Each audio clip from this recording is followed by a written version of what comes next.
Jadi sekarang kita bersama Ibu Rosna Rosna SPD, Ibu selaku guru kelas 2. Kemudian karena Ibu selaku guru kelas 2, saya akan menanyakan atau mewawancarai Ibu mengenai pengelolaan kelas di sini. Yang pertama yaitu bagaimana menurut Ibu selaku guru sekolah dasar menilai siswa itu bahwa proses pembelajaran yang sedang bahwa proses pembelajaran sudah efektif atau efektifkah proses pembelajaran yang ada yang sedang dilakukan sekarang? Kalau untuk saya pribadi yang biasa saya belajar itu, kalau untuk melihat apakah efektif atau tidak pembelajaran itu, pertama adalah tergantung persiapan gurunya. Apakah itu gurunya itu mampu mempelajari materi atau tidak? Karena materi yang kita ajarkan efektif akan menimbulkan dampak yang positif buat siswanya. Apabila kita sudah memahami materinya, berarti kita sudah mampu mengatur apa yang akan kita lakukan di kelas, kemudian bagaimana cara memberikan tugas, kemudian apa yang akan kita ambil dari materi tersebut sehingga proses pembelajaran setiap harinya itu berlangsung dengan efektif. Jadi kita sebagai guru itu tidak bisa langsung mengajar saja begitu. Makanya kita tuh dilengkapi dengan adanya namanya RPP atau silabus sebagai pedoman kita untuk bagaimana setiap harinya itu mengefektifkan yang namanya proses pembelajaran di kelas. Kemudian di dalam proses pembelajaran pasti kadang juga terjadi suatu masalah di dalam kelas, mungkin contohnya perkelahian. Menurut Ibu selaku guru di dalam kelas tersebut, bagaimana cara mengatasi hal tersebut? Ya, untuk secara dominan dulu ya, maksudnya begini, SD 51 kita pertama memang kita sudah mewajibkan tidak ada bullying, tidak ada perkelahian, tidak ada segala sesuatunya. Hanya kembali lagi bahwa di setiap kelas itu, untuk saya pribadi, saya memiliki aturan tersendiri di kelas. Dan itu adalah sebagai bentuk pengelolaan kelas saya sebagai yang bertanggung jawab pengelola kelas.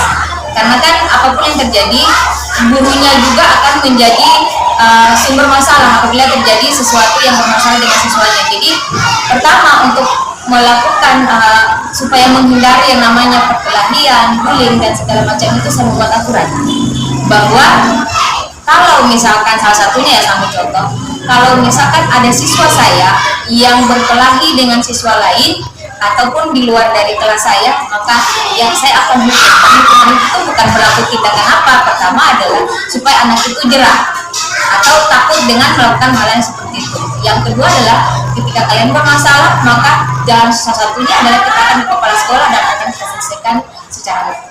Jadi dengan itu membuat mereka itu berpikir jangan sampai saya bermasalah.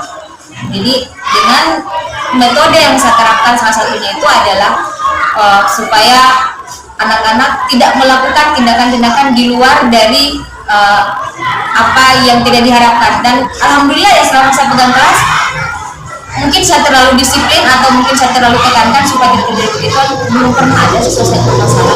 Untuk saya ya, tapi kalau yang lain saya kurang tahu juga, mungkin pernah ada, tapi saya tidak tahu bagaimana cara penyelesaiannya. Tapi kalau siswa saya untuk kelas saya memang nakalnya tapi mereka ya manjat kayak tadi bapak yang mungkin kalian bisa saksikan, tapi kalau untuk pertanyaan di dalam mereka aktif dan mungkin bisa melihat bagaimana tadi video saya itu kenyataan sehari-hari, bukan kami ada-ada.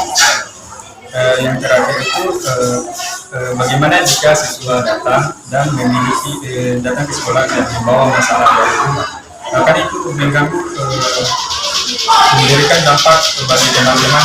Bagaimana menurut guru yang sedang bertugas menanggapi hal tersebut? Oh iya, ini berhubungan dengan karakter atau berhubungan dengan biasanya anak-anak itu dari rumah itu kentara. Ada masalah dengan yang tidak masalah, ada yang semangat dengan yang tidak semangat, banyak persoalannya. Jadi pada saat mereka masuk itu, saya sudah mengetahui, makanya setiap masuk itu saya lihat dulu, hai, apa kabar semuanya? Baik Bu, terus saya tanya, ada apa nak? Kadang terlambat datang, matanya buka, saya peluk dulu, secara pribadi kan, apa nak? Dari kecil udah menjajal, kenapa? Aku begini-begini, tapi kan itu persoalan pribadi. Disitulah pendekatan pribadi saya untuk memberikan motivasi nih anak, tidak boleh begini, harus semangat. namanya anak tidak boleh seperti itu, harus nurut sama orang tua. Jadi harus disyukuri walaupun hanya sedikit dikasih uang jajan, tapi paling tidak dijadikan contoh bagaimana dengan orang-orang yang tidak memiliki uang jajan, dan sehingga dia kembali semangat seperti biasa dan kembali mengikuti belajar seperti biasa. Pendekatan secara tanggal saja pribadi.